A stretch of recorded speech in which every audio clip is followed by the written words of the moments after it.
Судебный процесс по тройному убийству, согласно ранее принятому решению коллегии, проводится дважды в неделю. В этот раз, согласно нормам Уголовного процессуального кодекса, стороны заслушали показания одного из подозреваемых, Дато Ахалая. Подсудимый воспользовался правом исключить возможность адресовать ему вопросы стороной обвинения. Дато Ахалай в первую очередь сказал, что никогда не был знаком и не вынашивал злого умысла по отношению к пострадавшим и что он не имеет никакого отношения к тройному убийству. Что касается подсудимых, с одним обвиняемым Асланом Блаб он виделся не более 3-4 раз и не имел с ним общих дел, а с другими фигурантами дела Эриком Чкаду и Бесланом Бганба знаком около 2 лет. Никто из вышеперечисленных, как утверждает Дато Ахалая, не являлся его другом и не было общих дел. Согласно материалам дела, причастность Дато Ахалая к убийству определяется тем, что он вместе с братом Демуром, который также в числе обвиняемых намеренно приобрел автомашину марки Toyota Mark II, на которой, по версии следствия, и приехали к месту преступления. Дато Ахалай в своих показаниях утверждал, что машину и в самом деле приобретали, но это было значительно раньше, в конце 2018 года, а не 4 декабря 2019 года. Автомашину марки Toyota X он приобрел для своего брата Демура Ахалая, который на тот момент вернулся на постоянное место жительства из Адлера и присматривал за больным отцом. Однако машину он был вынужден отобрать, поскольку Демур вновь начал увлекаться играми в казино. Согласно показаниям Дато Ахалая, это произошло примерно в начале 2019 года. Вы как считаете, это речь идет о той машине, где Демур говорит? Да.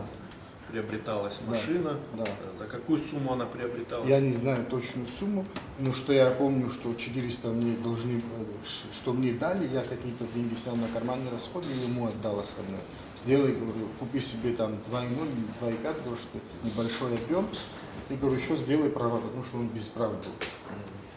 Дато Ахалай рассказал суду и о встрече с Эриком Чкаду, имевшей место 19 ноября 2019 года, за пару дней до убийства Астамура Шамба и Алхаса Авицба. Вечером я встретил Эрика Чкаду на районе, постояли, минут 5-10 пообщались, и Эрику кто-то позвонил, не знаю кто, вот так передо мной стоял, он не смог то ли поднять, то ли зарядка села, телефон, не могу сказать. Он говорит, надо, говорит, ехать, Яку звонит, говорит мне. Я говорю, куда едешь, говорю, в таком состоянии, он был очень уставший. Я объясняю, что надо погнать машину тонировщику. Я говорю, у меня есть его номер, говорю, авточуларе, я говорю, я сам наберу ему, говорю. И сам и набрал. И сказал, что я вообще не хотела, чтобы он один поехал, потому что он был уставший. Я хотел его повезти. Он сказал, нет, говорит, я сам поеду, говорит, я, говорит, за рулем сажусь, говорит, и больше, говорит, трезвее, говорит. И мне еще, машина, вот, я не помню марку, помню, что серебристого цвета. Но он потом говорит, мне объясняет, что это была Audi A4, я не помню просто марку.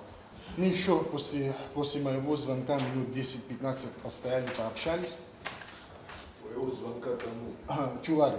Я Чуларе позвонил, Эрик мне сказал, скажи, что от Аслана говорит, я что и сказал, я говорю, я от Аслана. Таким образом, Дато Ахалая заверил суд, что его звонок был продиктован лишь просьбой Эрика Чкаду и никакими иными причинами. Также Дато Ахалая считает ложным утверждение Чулария, который ранее давал показания, что не знаком с ним. Дато Ахалая утвердительно говорил о том, что он с Чулария знаком давно и часто обращался к нему за услугой тонировки своих автомашин. Дато Ахалая также утверждает, что после встречи с Эриком Чкаду он не выезжал в центр города, так как мастерской Чулария, которая находится по улице Лакоба. При этом отметил, что материалы дела врут, поскольку сфабрикованы.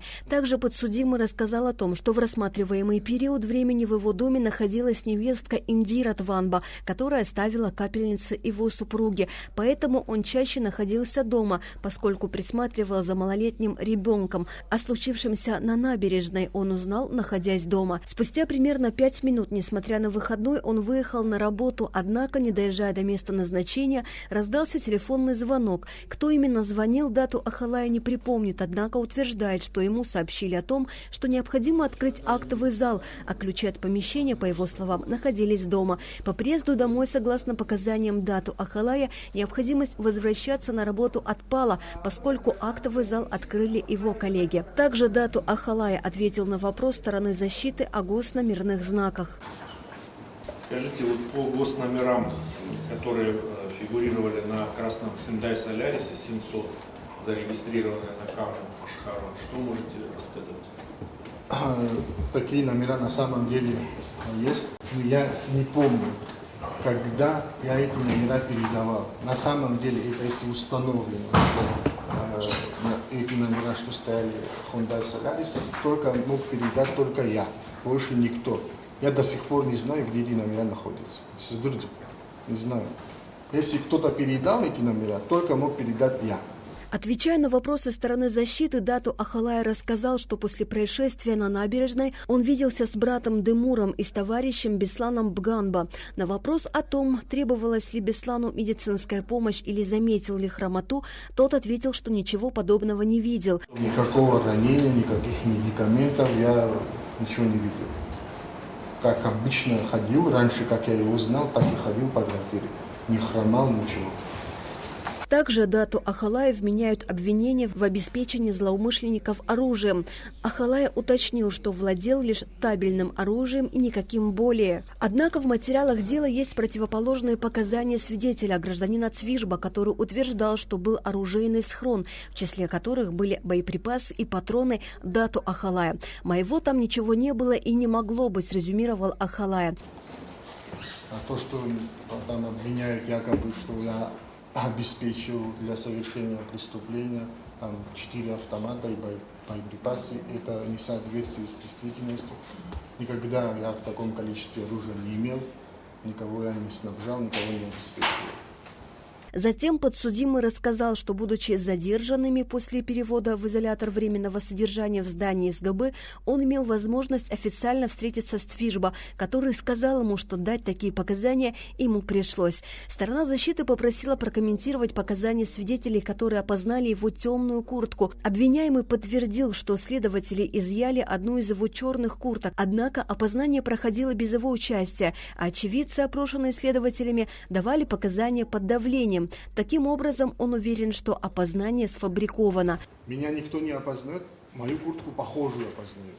То есть вас лично не представляли на опознание? Предлагали? Хотя я сказал, я говорю, я готов. Но сказали, что ты не нужен, забираем куртку и все, до свидания. По поводу дружеских отношений его брата Демура с Эриком Чкадуо он также пояснил, что вместе их никогда не видел. Более того, Эрик Чкадуо не знал, что у Дато есть родной брат. Я у Эрика забирал машину, пользовался, ездил по своим делам. Вечером я попросил, я говорю, отвези, говорю, к отцу, там что-то надо купить, говорю. Я поднялся домой, Демур был дома, был очень уставший. И я оставил пакеты и спустился. И Эрик, я не помню, в каком месте меня оставил. И я домой поехал. Как домой приехал, я начал Демуру названивать. Демур не берет телефон. Звоню, не берет телефон. Потом я же без машины был, Эрику попросил, я говорю, Эрик, поезжай, посмотри, говорю, там брат, говорю, может ему плохо, говорю. Эрик поехал к Демуру, Демур там дверь не открывал, потом я взял ключи, машину взял и приехал. Демура повез в больницу. 24-го умер отец, октябрь, да, в 2019 году.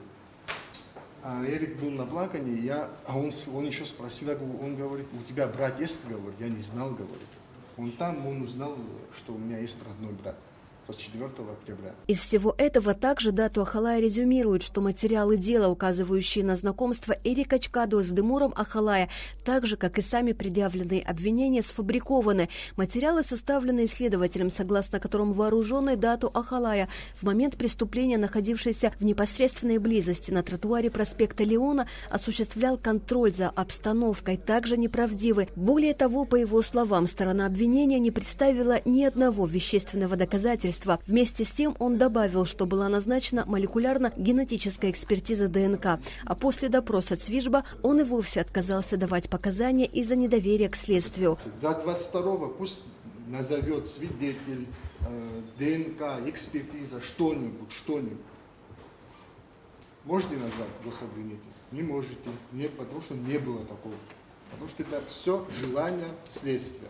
По мнению стороны гособвинения, то, что ранее Даату Ахалай отказывался от дачи показаний, а затем передумал, является противоречием. Чтобы в дальнейшем ссылаться на нынешние показания, начальник судебного управления Генпрокуратуры Даур Амичба обратился к суду с просьбой огласить 3 протокола. Заявленное ходатайство поддержал заместитель генерального прокурора Руслан Тыркба. Их надо огласить, потому что они полностью противоречат тому, что он сегодня говорит. Он делал маленький комментарий, но тем не менее они 2-3 строчки относительно предъявленного обвинения или его подозрений в совершении преступления, они были. Поэтому это не просто отказ, это отказ с некоторыми комментариями его позиции на тот момент. И он наглядно показывает его нынешнюю позицию, о чем я уже говорил. Поэтому прошу...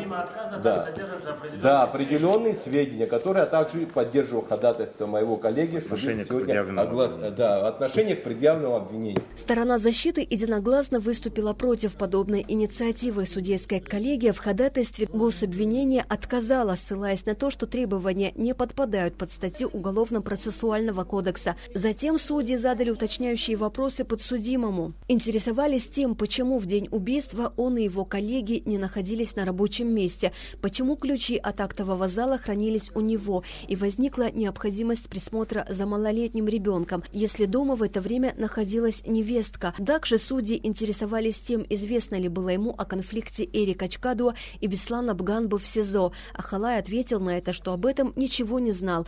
Также судьи задали уточняющие вопросы, связанные с тем, как и когда Ахалай виделся с Эриком Чкадуа, где находился и что делал в день убийства. После 30-минутного перерыва суд вновь приступил к рассмотрению дела. С ходатайством приобщить к материалам заключения независимой судебно-криминалистической экспертизы выступила сторона защиты. Адвокат Автандил Чкадуа зачитал заключение, предоставил его судейской коллегии и стороне гособвинения. По его словам, независимая экспертиза проведена в связи с недоверием к ранее проведенной. Ознакомившись с заключением, представители гособвинения выразили свое недоверие и указали на элементарные ошибки, замеченные в документе. Судьи же, задав уточняющие вопросы, решили отложить ответ по ходатайству адвоката Автандила Чкадуа до следующего заседания, чтобы детально ознакомиться с представленным им заключением независимой экспертизы. Асида Малия, Михаил Братухин, Абхазское телевидение.